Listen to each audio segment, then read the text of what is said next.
talk my shit. I got all dick, and she turned around and hit. And I done learned a lot of shit. I had her burn.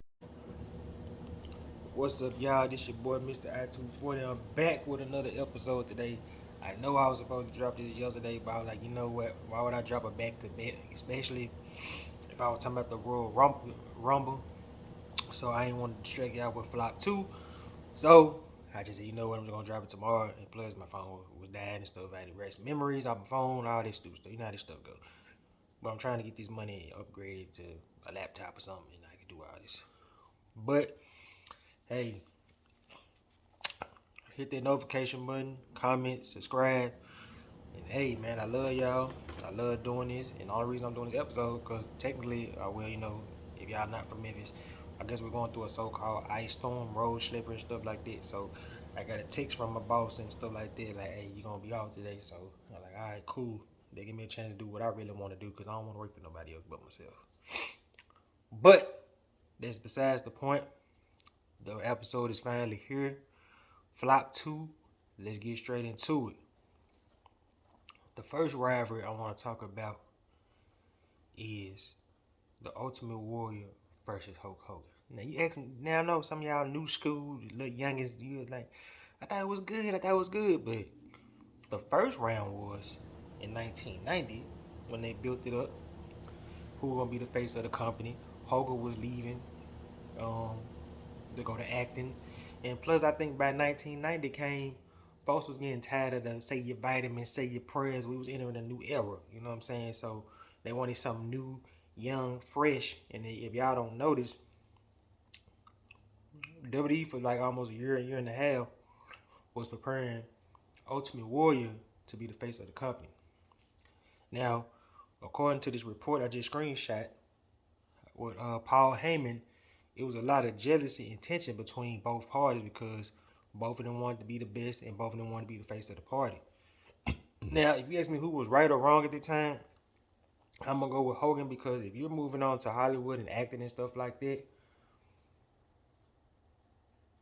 why this man can't be the face of the company? Somebody got to replace you for a minute. And plus, your act was getting old. You see what I'm saying? Your act was getting stale. It was getting old. So they needed somebody.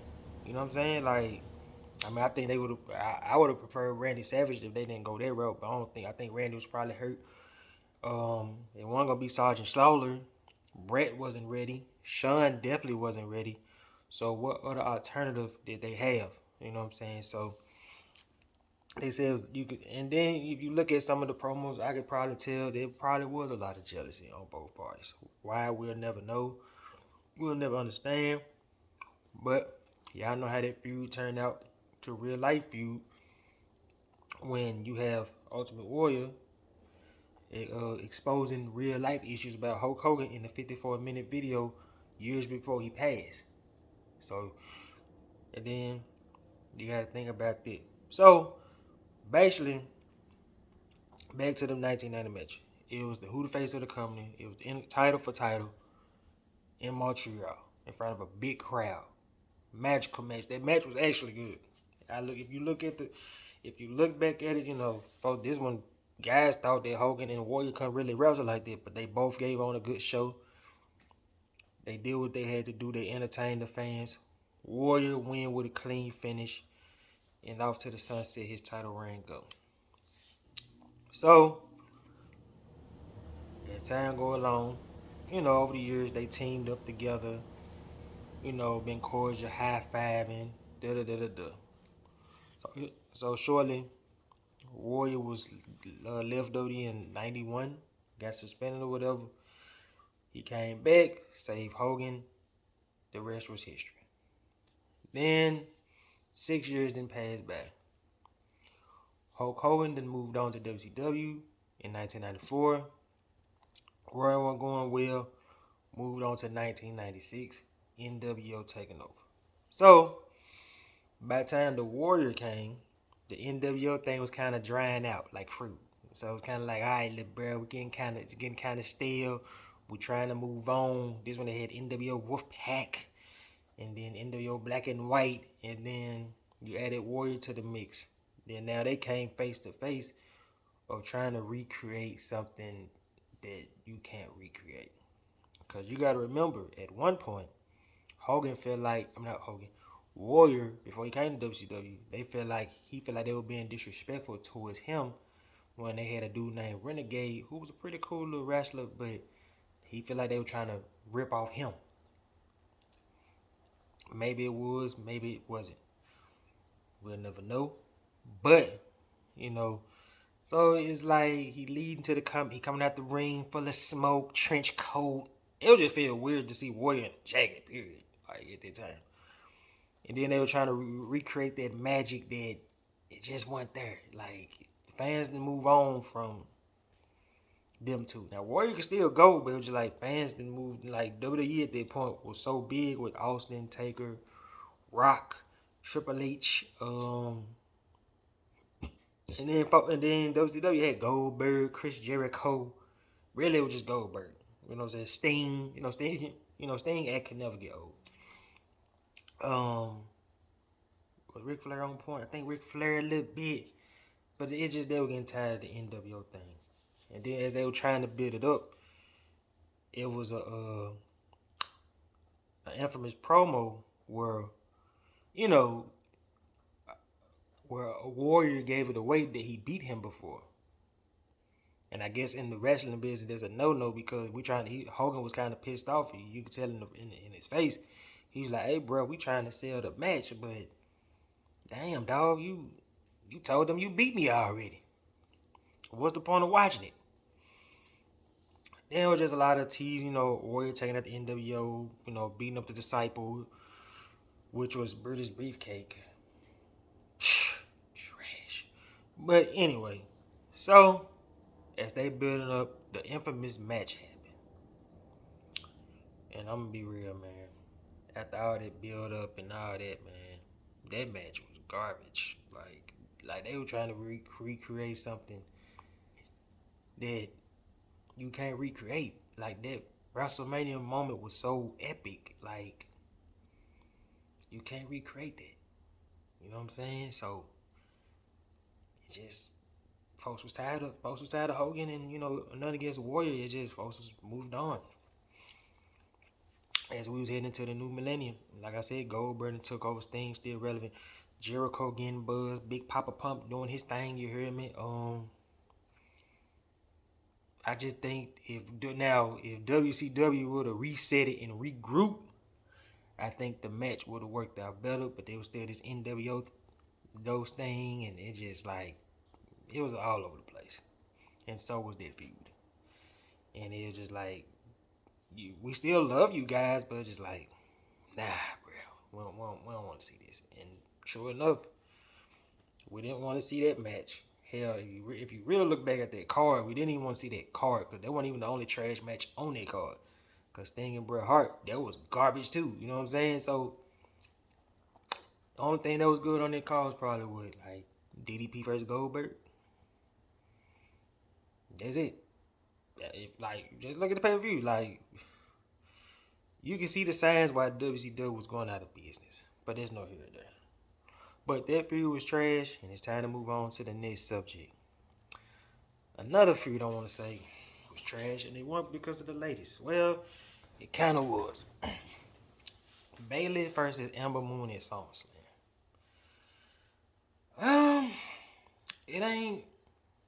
It sounded good. It was like, man, I'm going to see Bayley versus Ember Moon. Except, both of them at the time sucked on the mic. Man, that was terrible. Woo! Just trash. And the builder was all nice, friendly. I'm going to beat you up, girl. And da-da-da-da. Then it was just like, I don't even care. Like I didn't even care for that match. Like, the build-up was terrible. Like, it was just trash. Like, it was just a flop. It sounded good for a fantasy match. You would think that, right? Now a lot of folks are probably like, man, it's Vince them fault. It's Vince them fault. No, it's not Vince's fault. They just was trash on the mic. They could wrestle, but they couldn't keep a crowd engaged like that. I mean, if Bayley facing a heel, of course. But when you got a face that can't talk, and then you got another face that can't talk, it's a bad combination. It ain't gonna work. Like, how John Cena, Roman Reigns work. Cena can talk. Cena can entertain, keep you engaged. Roman can just keep you engaged because he was showing his early heel tactics. He probably want that good on the mic, but now Vince held him back. That man trash. Woo! But the point what I'm making is that feud was bound to fail. Like that should have been like the opening. I think that was close to the main event or something. They should have had that like mid-card, maybe second match, and just get it out the way. You know what I'm saying? Because when they had the match itself, it was just wasn't nobody engaged. We didn't care. It's like, all right, bro, just do what y'all do, get it over with. Just move on. Like, let's just get up out of here, cause y'all can't talk. Y'all boring me. We ready to see. I think it was Brock Lesnar on that card. I think we ready to see Brock Lesnar, bro. Cause this match ain't it. This feud ain't it. Let's just move on. And both of them talented women. You know, Ember Moon's very talented. Cole, you know what I'm saying? You know, I feel like when she came from NXT, I guess she really learned that NXT and the main roster kind of different because Vince McMahon's more about it. I mean, he loved the wrestling, but he more of the entertainment factor and pushed the envelope. So, and then with Bayley, it was just like, all right, bro, we getting tired of your cheerleader, Barney Color. We tired of this, bro. We need something new. And fortunately enough, Bayley did reinvent herself like probably a couple of months or a year after that. Whenever they went to Fox, when she beat Charlotte live, and she gave us that famous promo, Bayley reinvented herself, and she went on to more heights while Ember Moon was still doing her thing, and then she got cut. Peace out. We out. Yeah. So you know how they go. And now for the movie, I knew that subject was gonna be very quick. Then we have next subject. I'm sorry. Then we have Big E title run. Now, those who don't know, Big E won Money in the Bank midsummer of 2020. And everybody was looking like, man, it's Big E time. It's his time to shine. Get your shine, dog. Come on, man. We with you, bro. Win the belt. Then, I think, Bobby Lashley was champion. He was dominant after he beat Drew McIntyre at WrestleMania. Whether he cheated or not, I don't care. I was proud of him. Because I was like a black man. Won at WrestleMania. First live crowd. I hate that they broke up the Hurt Business, but a black man won. So, fast forward.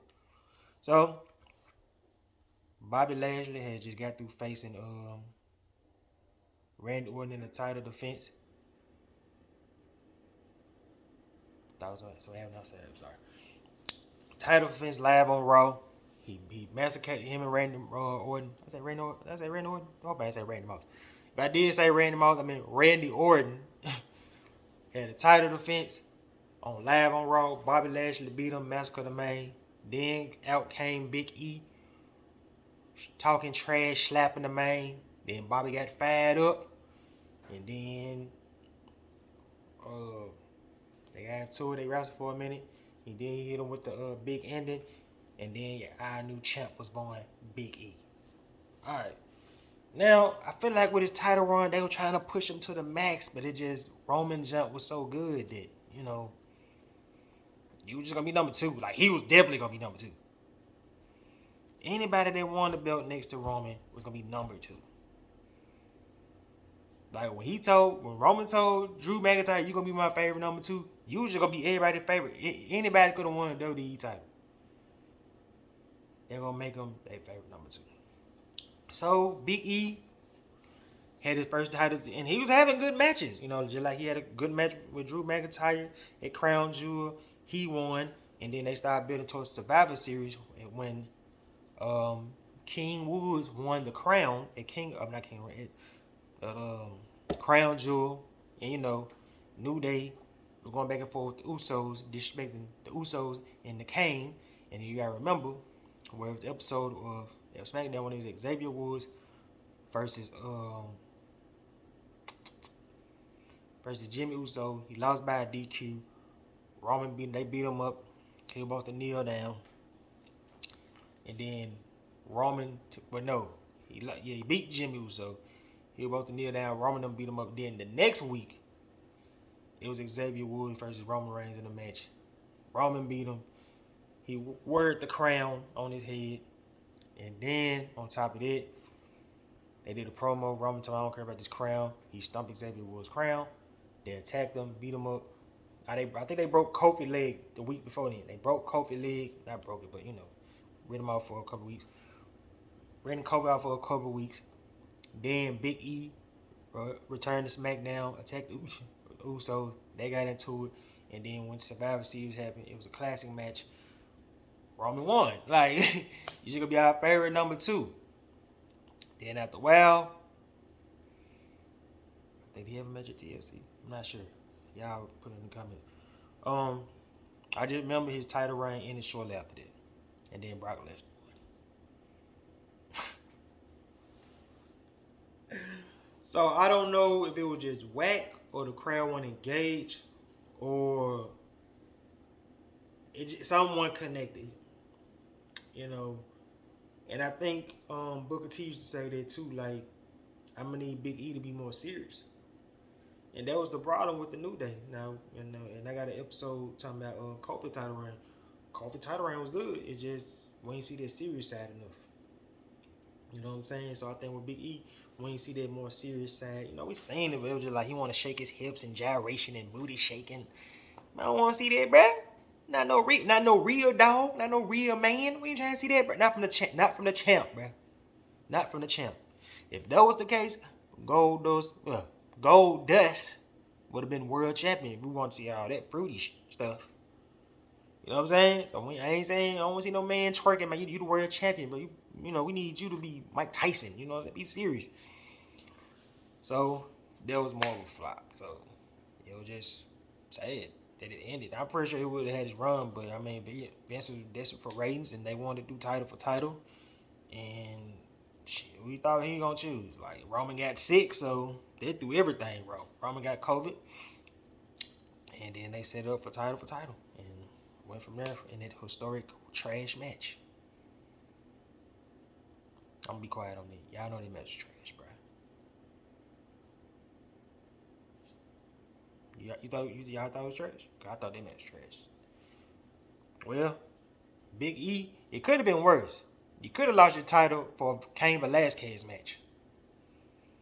At least you got some moves in. Kofi, it was just L5 for Cain Velasquez. Shout out to my boy. I'm going to free my boy, man. You did what you had to do. So, there's here and there. Another match I want to talk about.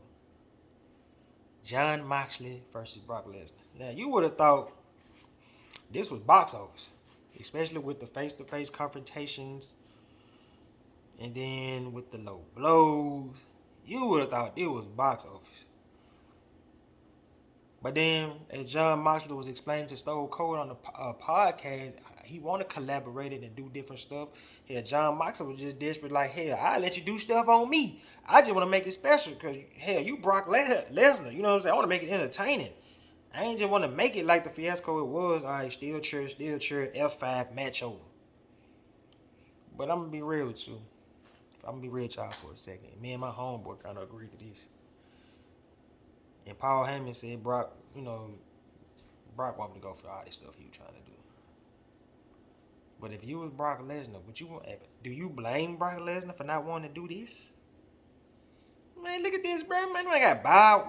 Man, CZW. That's what Jon Moxley used to do. Barbed wire, plexiglass, and all that. Ain't nobody trying to do all that, bro. And plus, come on, bro. You asking Brock Lesnar, bro. Brock Lesnar to do all that. Are you serious? Brock Lesnar ain't down with all that. Brock Lesnar like do his business, get that cash, go home, get that ass with Sable. That's it. That's all you gonna do. Like, he want me to do you finna hit me with barbed wire and chainsaws and all that. Like, who you think you is, Terry Funk? No. Not with Brock Lesnar. So, he feel like Brock didn't have respect for him according to these comments right here. So basically in the comments, as you can see, he was saying he feel like Brock was just doing him a favor. Well, if you look at that match, it's basically how it was, because that match ended abruptly short. Brock was like, all right, I'm gonna mess with that dude, man. All right, man. All right, you know.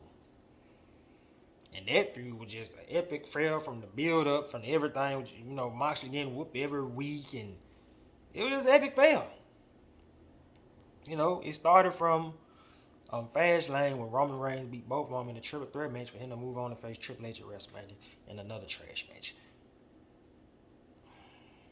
At that point, we were just tired of Roman being whatever the hell he was. But I just feel like it was a common disrespect in between both guys. I think they probably had both this thing for each other, to be honest with you. Because Brock went down, do all the extreme stuff, and Moxley probably felt like Brock was just full of himself and didn't want to do nothing. Well, like the great Seth Rollins, his friend, said, I feel like you got to earn Brock respect, and I feel like Jon Moxley hasn't done enough at the time to earn Brock respect and willing to do stuff. Because Brock put over Moxley and Roman numerous of times. Brock Lesnar just an old school country boy. And you are a nonsense type of guy from Cincinnati. So when you got two alphas going at each other, it's not going to normally work out. Because one of y'all got to be the reasonable person. I don't think neither one of y'all going to back down. I think, to be honest with you, I think both y'all you ready to get that match over with. I'm pretty sure deep inside, when you knew Brock wasn't going to do all this CCW, going to hit you with this barbed wire, steel chair, medicine cabinet, and all that, I'm pretty sure you was over it at that point, too. They just call it for what it is, look, bruh. Respect. So, that feud was epic trash. Just, woo, stank. So, that was trash. Both guys move on to bigger and better things. Jon Moxley signed a 5-year deal with AEW. He looked more happy, creative freedom. He get to train and stuff like that. And plus, he ain't got to be on the road all the time. And Brock Lesnar just... Hell, Brock Lesnar. Shit, what you want me to say? So, shout out to them guys. Two more. And the last two subjects involve Hulk Hogan. I'm just letting y'all know.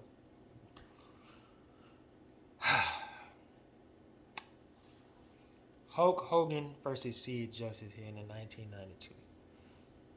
I'm not going to say the feud was trash. I'm going to say the match was trash. And the reason the match was trash, because they had to follow up Undertaker and Jake Roberts. They had to follow up Roddy Piper, Bret Hart. And they had to follow up behind Undertaker versus Jake Roberts. And oh yeah, they had to follow up behind another great match, even though Ric Flair WWE run wasn't that good. But that match in 1992 was great. If you look back at it, Ric Flair, like I told y'all on the page, as much as Ric Flair, that's crazy. Think about this. As much as Randy Savage and Ric Flair had each other, they always had a good match. Not a bad match that Ric Flair and Randy Savage always had together. I can sit and wait. I'm going to give you about 10 seconds.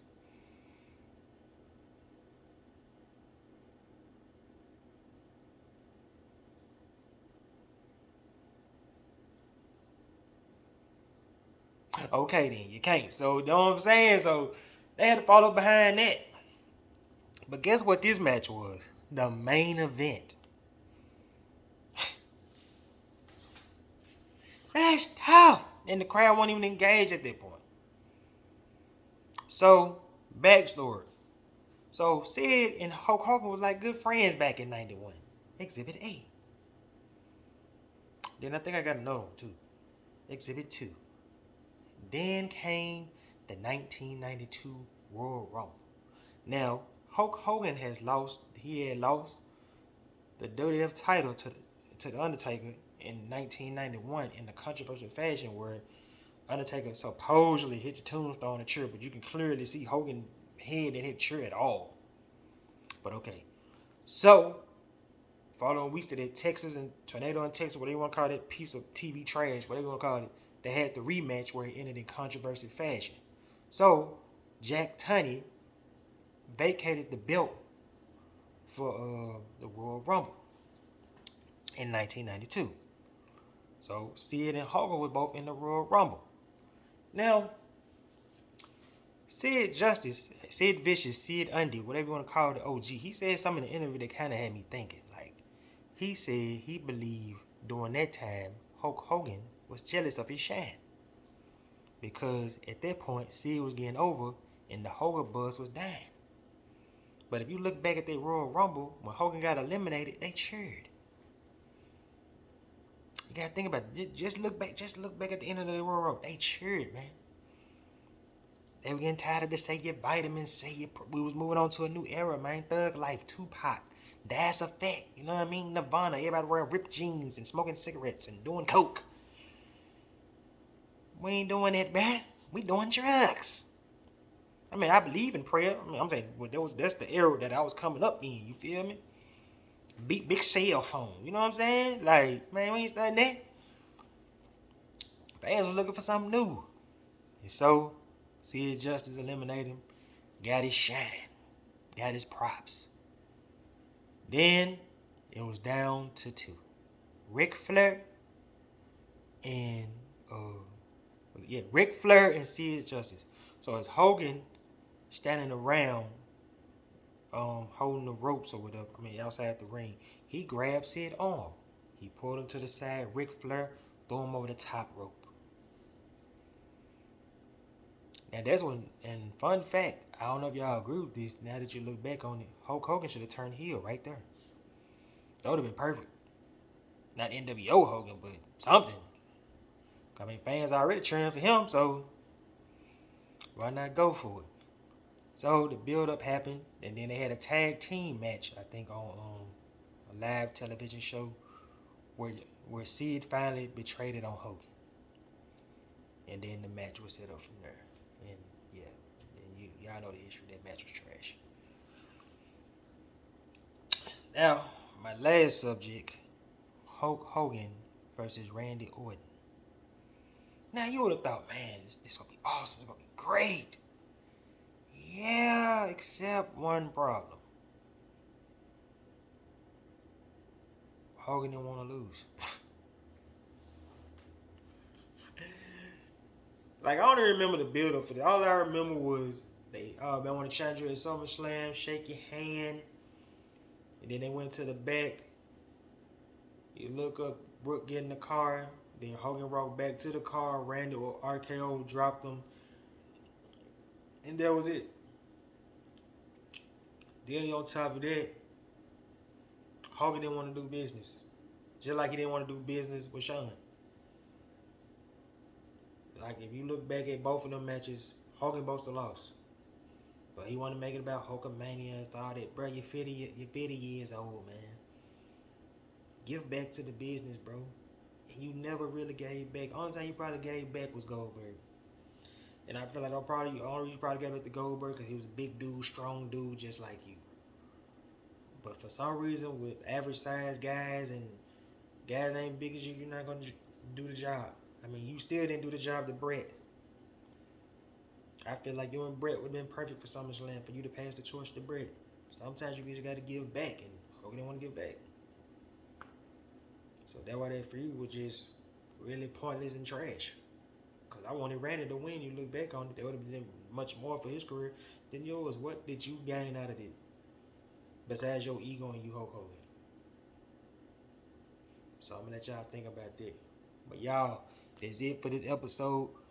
I might do another recording today. I see how it depends how I'm feeling. But the next episode, I will probably be recording. It's called Applying Pressure. And the preview, if y'all ain't seen it, is basically talking about Sting retirement. That's the preview. That's not the whole episode. Like I told y'all in videos before, when I do the first topic and y'all see the background, it's basically what I'm talking about first. So, but like, hey, man, I love y'all. I feel y'all. I'm here. Let's get it. I'm out. Peace. Just let me talk my shit.